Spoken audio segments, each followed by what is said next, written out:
Bonjour, aujourd'hui je vais vous présenter très rapidement et très simplement le design pattern Decorator. Dans ce tutoriel, je vais vous expliquer la base de design pattern et je vais faire en sorte que ce soit le plus simple et le plus basique possible. Je vais en premier lieu vous présenter un cas fictif pour lequel ce design pattern peut être utile, puis nous passerons à la pratique avec une application console en C#. Je vous conseille, après cette vidéo, de jeter un coup d'œil aux liens qui sont dans la description, qui vous permettront d'en savoir plus sur ce design pattern. Pour que vous puissiez avoir un exemple simple d'une situation dans laquelle le design pattern Decorator est utile, on va prendre l'exemple d'une application fictive. Ici, une application qui permet à un utilisateur d'enregistrer un entraînement en renseignant la distance en mètres de celui-ci. Une fois que l'utilisateur clique sur le bouton Enregistrer, on affiche un message d'information. Ici, enregistrement d'une course de 1000 mètres dans notre application. Donc là, notre application est très simple. Nous avons une classe entraînement qui a une fonction enregistrer. On souhaite maintenant faire évoluer notre application pour que l'utilisateur ait la possibilité à la fois d'enregistrer son entraînement sur Strava et aussi d'enregistrer son entraînement sur l'application Garmin s'il le souhaite. Donc dans ce cas-là, on va faire évoluer notre application et c'est ici qu'on va utiliser le design pattern Decorator pour faire évoluer notre classe de base qui est entraînement pour qu'on puisse enregistrer à la fois sur Strava, Garmin, sur notre site de base sans toucher à ce qui existe déjà. Donc, en programmation, il est préférable de ne pas toucher à une classe qui est déjà testée et en production. Et là, ce qu'on va faire, c'est faire évoluer cette classe sans y toucher. Nous allons créer des décorateurs. Donc, un décorateur, c'est une classe qui va englober notre classe de base et y ajouter des comportements que l'on souhaite. Donc là, en l'occurrence, enregistrer sur Strava et enregistrer sur Garmin, qui seront deux décorateurs différents. À présent, on va passer à la pratique. Ici, une application console qui réplique le premier exemple.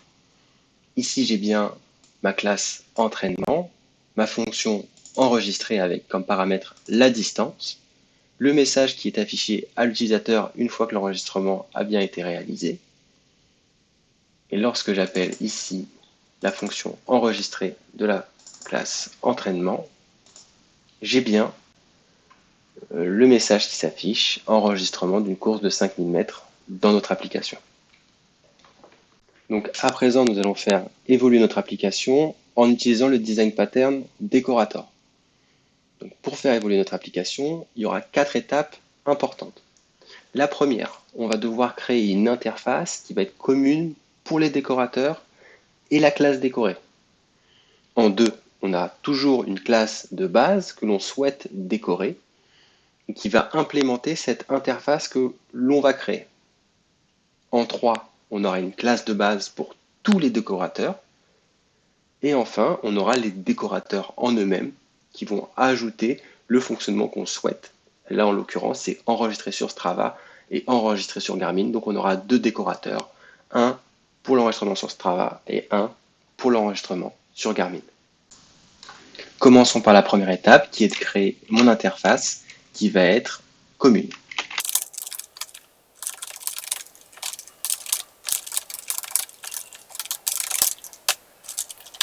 Pour l'étape 2, on va vouloir que entraînement implémente e-entraînement, donc notre interface. C'est ce qu'on va faire. Entraînement étant notre classe de base. Et là, on voit bien qu'elle implémente déjà la fonction enregistrer. Donc là, tout est bon. L'étape 2 est OK. Pour l'étape 3, on va créer notre classe qui va permettre de décorer notre classe de base qui est entraînement. Ce sera ici entraînement décorateur qui va implémenter l'interface e-entraînement.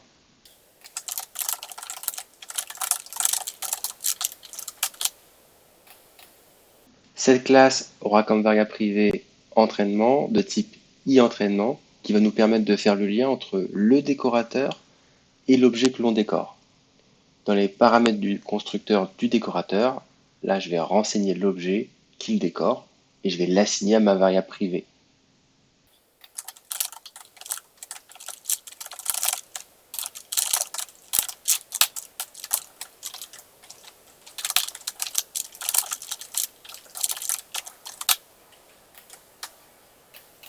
Concernant la fonction enregistrer, je vais rendre la fonction virtuelle pour que les décorateurs que nous allons créer puissent override cette fonction. Pour que dans notre cas, on puisse enregistrer dans Garmin ou dans Strava. Cette fonction enregistrée ici va appeler la fonction enregistrée de l'objet décoré. C'est là qu'on voit qu'il y a un lien entre les objets décorés et les décorateurs.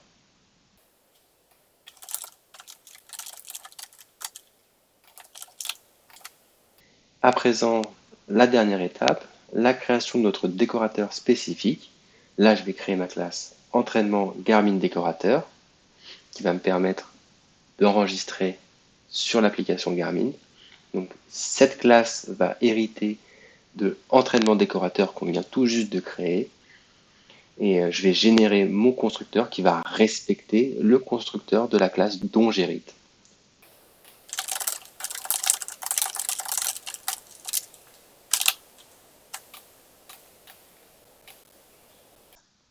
Dernière étape, je vais override la fonction enregistrer pour ajouter ce que le décorateur doit ajouter. Ici, l'enregistrement dans Strava. Une fois qu'on a fait ce qu'on voulait faire dans cette fonction, on va appeler la fonction enregistrer de l'objet que l'on a décoré.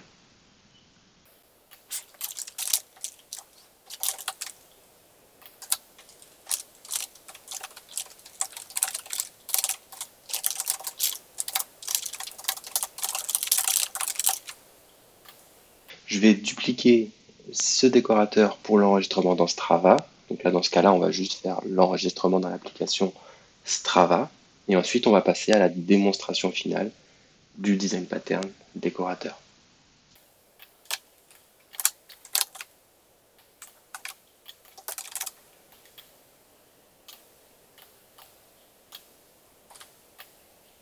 Pour la démonstration, ici, c'est encore le mode de fonctionnement qu'on avait auparavant.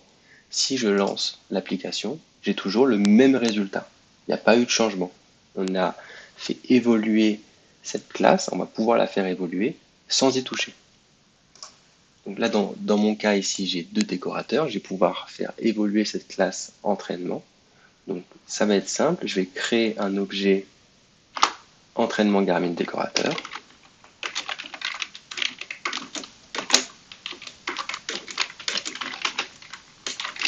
Qui va avoir comme paramètre l'entraînement. Donc il va décorer cet entraînement.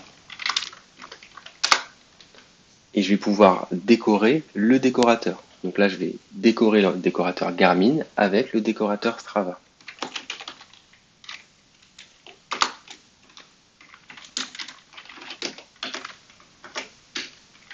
Donc là, cette fois-ci, je ne vais pas lui passer l'entraînement qui a été décoré, mais je vais lui passer l'entraînement qui a décoré l'entraînement.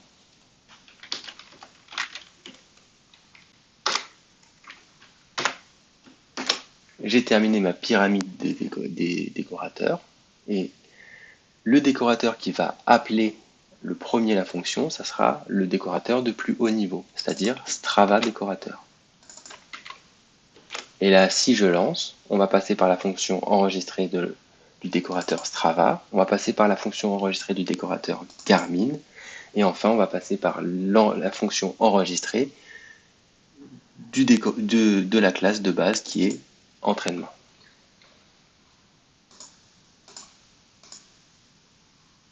On voit ici l'enregistrement dans Strava, dans Garmin et dans notre application. Pour que ça soit plus clair, j'ai mis des points d'arrêt. Donc là, ici, entraînement Strava décorateur, c'est très simple, il va appeler la fonction enregistrée de entraînement Strava décorateur. Et ici, on voit le base.enregistré qui va permettre d'appeler la fonction enregistrée de l'objet qui est décoré. Donc là, en l'occurrence, Strava décorateur, il décore, entraînement Garmin décorateur. Et ainsi de suite. Donc là, la suite, c'est entraînement Garmin décorateur, il décore l'entraînement de base. Du coup, on va se retrouver dans la fonction enregistrement de l'entraînement de base. Je vous remercie d'avoir suivi ce tutoriel. Si vous avez des questions, n'hésitez pas. Si vous avez des remarques, n'hésitez pas. Et moi, je vous dis À bientôt.